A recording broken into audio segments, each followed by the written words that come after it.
All right, everybody, I'm here at the airport with the Challenger, and I was supposed to go to an EAA fly-in, and I still might. I'm just kind of waiting to see if the weather changes. Over there, you can kind of see the sky, but over this way, we have almost no visibility. It shows as marginal. I could go and be low altitude, and I might do that, but anybody who knows me knows I like to fly high and fast. So I don't know yet. I'm trying to figure that out. I might make a video about doing a pre-flight, like a point of view pre-flight of my airplane, because I've been asked for that a few times. When I first got the plane, I did do a pre-flight video, but it was mostly me talking about it. So I was thinking about doing one where, like, you know, you guys see it like this. So I might do that. That actually might be what you're watching right now. You see Carlos got that little school bus. He's gonna make it it's gonna end up being like an airport mascot type, you know, driving around for club things and stuff. I don't know, maybe he's thinking about starting up a club and all that, and I don't know. EAA, the thing I'm going to today, or I'm supposed to go to, it's only 15 miles from here, so it would only be a, you know, 15-minute flight. It is so hot and humid. Oh my gosh, like I couldn't even wear my glasses. I had my glasses on and I walk out of the house and they just get fogged up instantly, so I had to put my contacts in. It's probably 90 something with 90 or 100% humidity. So because of that, I don't have a passenger today. Justice, I probably would have brought because he's a little lighter, but I knew I had a decent amount of fuel. So I didn't want to risk it. Unfortunately, this is, Challenger ownership has a lot to do with, the day, the time, the weather. I'm like 220 something, almost 230, and I can't, if the density altitude is above 2,500 or 3,000 here, I really have a hard time with my Challenger climbing out and you know, having a fun, safe flight. So when the weather's like this, I have to go by myself. The only way I could take Justice or Jonah or somebody is fall, spring, winter, and morning and evening. So if it's a daytime flight like this, they just can't go. I guess if I was, you know, 100 and some odd pounds, then I guess maybe it would work, but I don't see the risk. I don't see the rewards outweighing the risks when it comes to the trying to fly the airplane. I love the Challenger, but if you're looking to buy a Challenger, you must know that if you live somewhere where it's really hot and humid, I have a 503. It does great when it's by itself. It's a rocket climbing out when I'm by myself, even with the density altitude somewhat higher. But like as soon as I throw a human in that back seat or whatever I put back there, then I get to like 1,300 feet and then I just hang like a helicopter. So, yeah, so that's my plan, is to get out and hopefully go to this EAA thing. But again, you can't see, I don't know, the GoPro doesn't do any justice to anything. So I want to let that be known for you people who watch aviation YouTube stuff. When I go back and edit my videos, the GoPros, they take away from everything. You know, they're so stable and they're so good at seeing things that the things I'm seeing with my eyeballs are different than what the GoPro's seeing. But like when I first got here, I could barely see the treetops, and I can see them now. And you see it looks clear up there because of the GoPro. However, it is not. It is very, very, very low ceiling right now. So it's marginal is what it says. I don't have Wi-Fi on my iPad here, and I'm an Android user, so I don't have ForeFlight on my phone, but it looks to be marginal. So I think I'm gonna do this, this POV video, and after that go to the thing if I can. So I'm gonna use this intro for both probably. So right now I'm gonna do my point of view of how I pre-flight the plane before I leave for a trip. A couple things to take into consideration when I'm leaving on a trip is, obviously, you guys all know this, but if you're looking to buy a Challenger and you're not there yet, weather, time of day, where you're going, runway length and stuff, obviously you always want to know that, but it's not as important with the Challenger, especially once you get comfortable with it, because I can land this thing in like 200 or 300 feet and take off in the same, as long as I don't have obstacles to clear on the takeoff. Landing, I'm not too worried about. Takeoff, you know, can be a little longer. So in your pre-flight that you want to do as a pilot, you know, obviously humidity, density, altitude, things like that are all got to be taken into consideration. So when I get to the plane, I'm just gonna act like everybody's doing all that already. So when I get to the plane, I have a few things I do in the hangar first. Now I'm gonna do the whole pre-flight in the hangar, but normally there's about 4 or 5 things I do in the hangar, which are go or no-go things. And then if those pass, then I pull it out and I do it in the sun. I'm just waiting because if this doesn't clear up, I'm not gonna be flying, unfortunately. And I'm already sweating and I already smell, and yeah. So the 4 or 5 things I do when I come in the hangar, boom, I check my tires. So, you know, I go and I always come down here and I look at the nut and I touch the nut in there because I don't have the little thing in there. And I push down on the tires. Go to my front one, same thing, check it, make sure it feels stable and good. Check my tire over here. Again, I'm checking all this and I'm checking the nut down there. I just kind of make sure it's in place. While I'm over here, I go to step 2, which I just visually check my Ronies. The Ronies are the most important part of our Challenger. So I always look at them. I make sure they're good and they don't have any cracks. Then I look at the nut on the inside and make sure that I can see threads. I'll reach in there with my hand and touch it. For the record, everybody does this stuff differently. This was requested. I know you guys can't see. This was requested. Someone's like, how do you do your pre-flight? And I said, well, I had an old video. They said, well, you don't really do it as much. You just kind of walk around and whatever. So that's what I'm doing right now. So I check my tires. That's an in the hangar thing. My Roni brackets in the hangar. I get down and I check them. Make sure there's no stress cracks in here. Check them on both sides. I check for my nut or the bolt coming through the nut. Same thing back here. I check them. Then I check for the nut and the bolt. It's back there. That one I have to kind of feel for. Then I take off in here. I take off my little pitot tube cover. Yes, my airplane has a little pitot tube cover. Some would say it's an average pitot tube, but it has a very small cover. I used to have one that said remove before flight and all that stuff, but it's in Jacksonville somewhere. So I have this little thing. I think Jonah or Justice found this for me, and it just fits over it. But not all pitot tubes are made the same, guys. Let's remember that. And I slide that right in the bag there. So that's kind of some of the main things I look at and I do while I'm in here. The other thing I look at is fuel, because I have my fuel source in here. Put fuel in it before I go. And then typically I'll just kind of walk around, just eyeball those, eyeball everything first before I pull it out. You know, I don't want to pull it out if there's something that is awry. And I always like to come over here to my wires and just eyeball my wires down here. Say, okay, I don't think there's anything that's going to hold me up today. My belt doesn't look dry rotted. I'm going to inspect that even more here in a little bit. But I'm just looking to see if there's anything major that catches my eye. And then one of the last things I do, I grab these, check them, just kind of eyeball them really quick. Everything looks good. And then the last thing I do before I leave the hangar, probably the first thing I should do, is I come in here. My master switch is behind. Can you see that? Let's see. My master switch is behind my iPad here. And I flip it on, make sure I have voltage. Don't get me wrong, I could pull start it and charge it with the stator or whatever, but I don't like doing that. I want to have my starter. I want to have all my stuff. So I make sure the battery's good. And yeah. Then from this point, I pull it out. Now it's out in the sun. It's so hot, guys. I do not, unless I'm going to fly, I don't want to go out there. So so now what I would do is kind of start more of a pre-flight, and I start from the inside the cockpit. I disconnect my, you know, this is holding up your elevator so that when you pull it in, your little dolly, if you have a dolly, some people don't use a dolly. If you have a dolly and you pull it in, then, you know, the elevator is out of the way by having it. And also, once you get it in the hangar, you can put the seatbelt around the brake. I'm sure it's not the healthiest thing for the brake, but then it's just holding it in place. This dolly, I got this from Ken, the guy I got the plane from. I love Ken.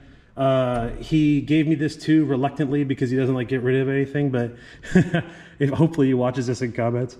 But this is I saw them, they're at Harbor Freight, they're $50, $60, and literally it's that. You just have to build it. It even comes with that little thing up there, so you could literally just make a little custom dolly.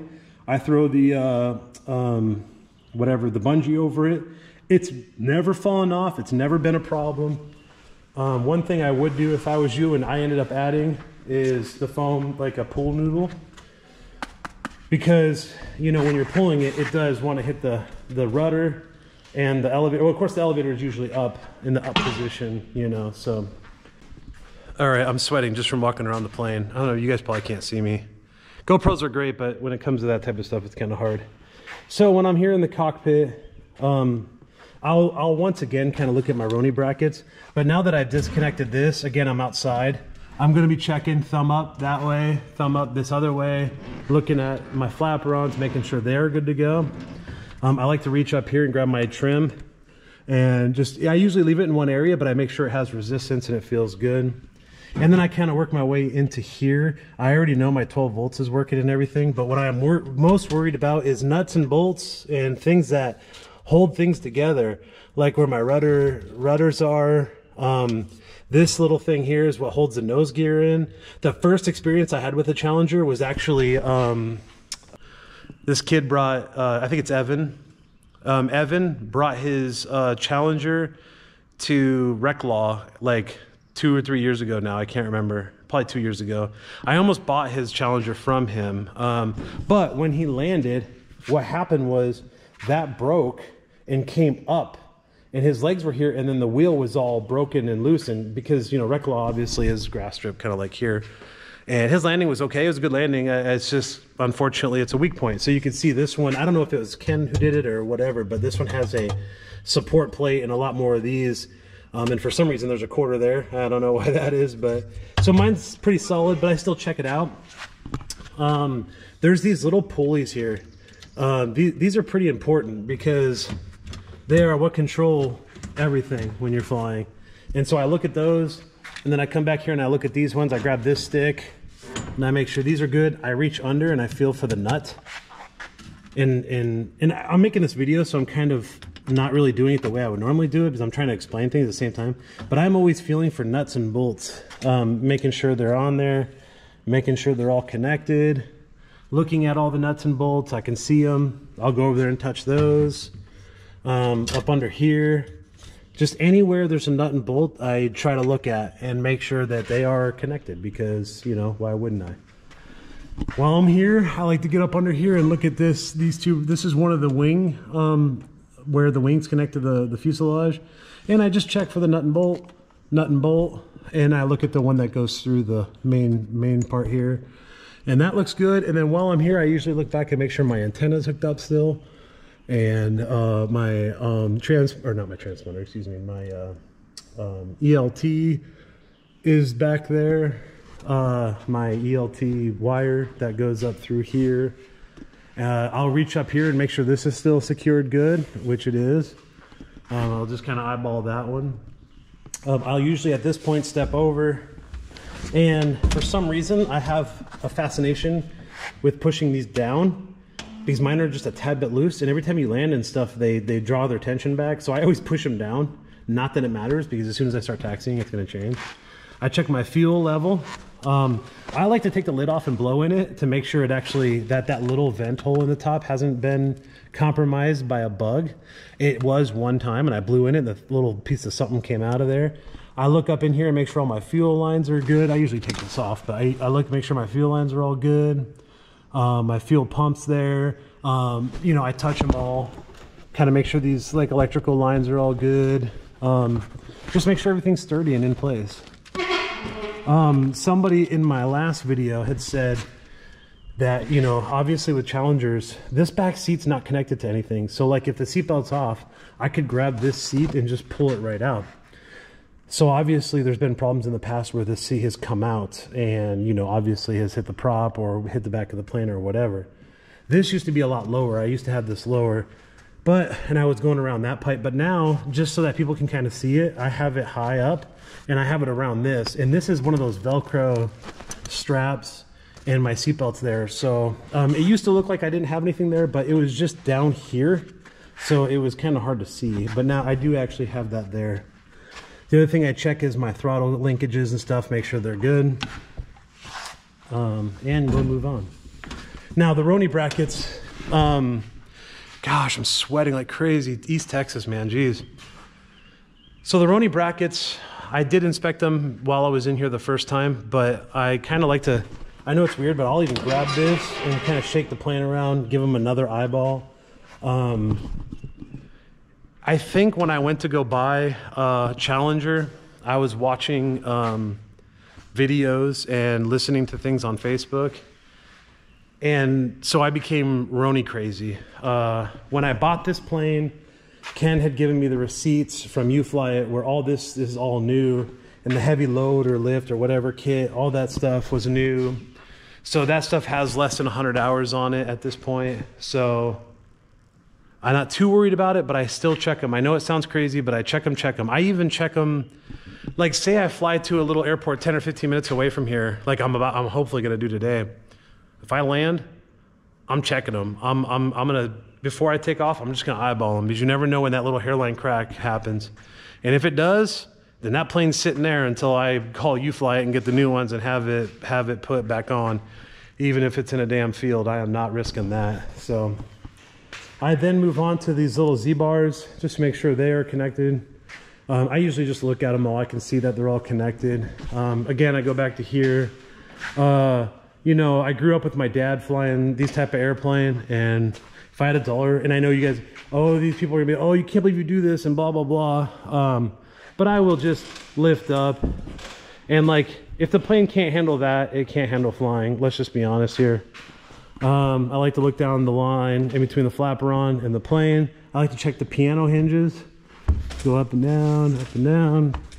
Just look at the piano hinges, make sure nothing's separating. I'll pull it, make sure it's not gonna pull off.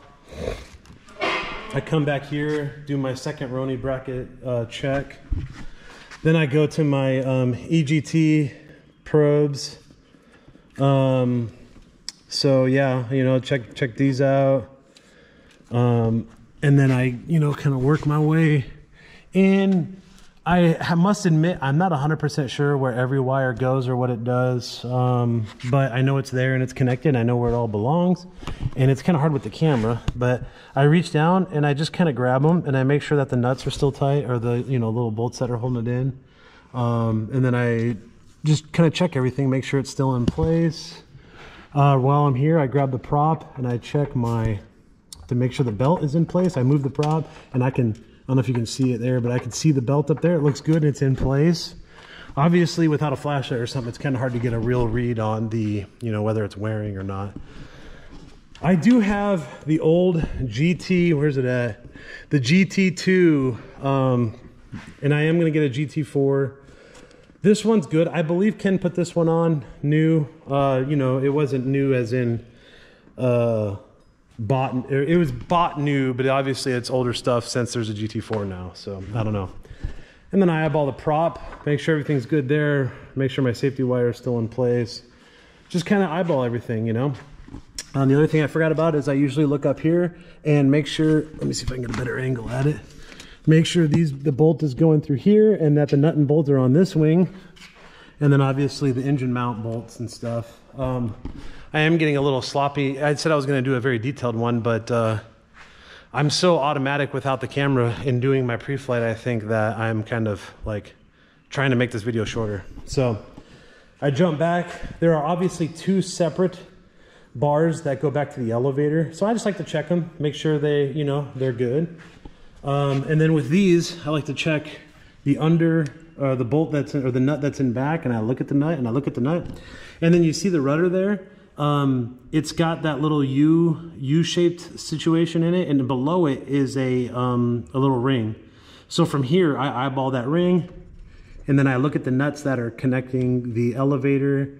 I know, guys, I know this seems kind of crazy, but it's your life. Is there not? You know, it's overkill. I know in a 172 or in a Cherokee 140 or something, it's in a hangar. People walk up to it and, oh, yeah, it's ready to go.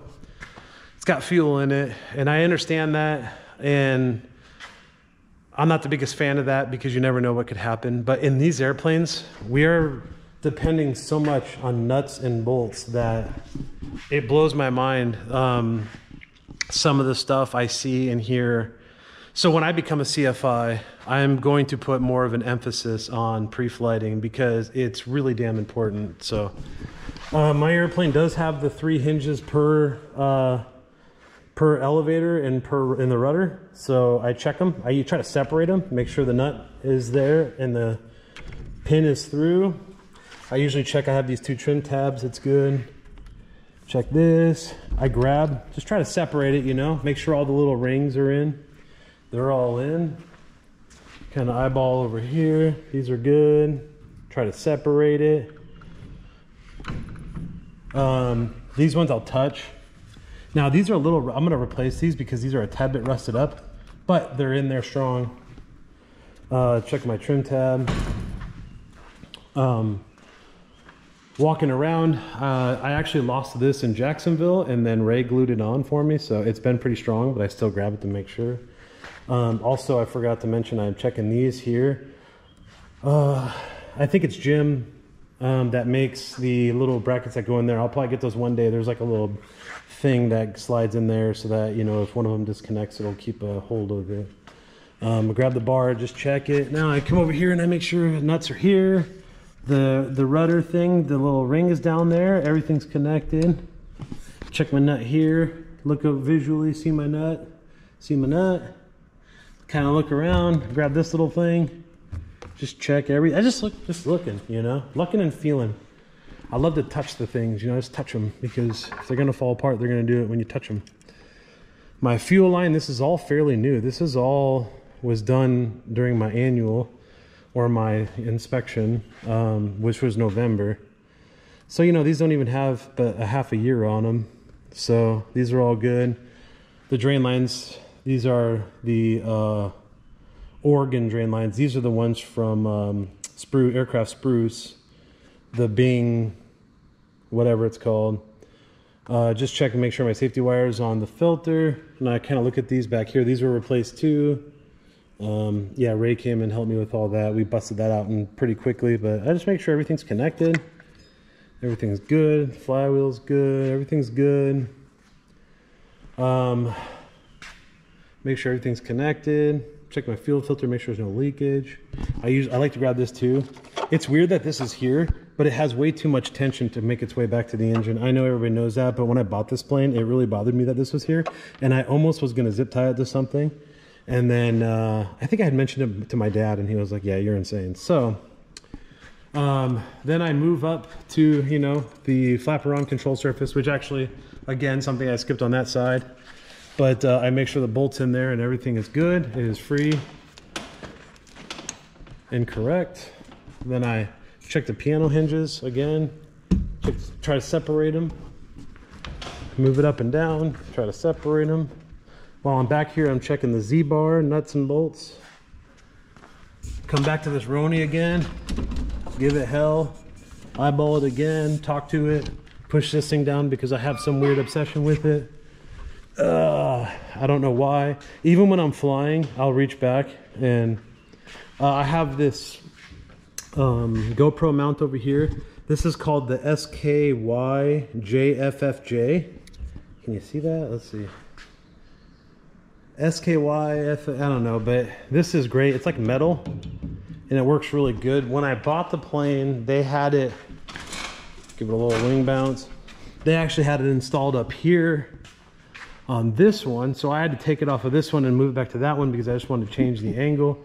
I wanted to get more of that front look to it.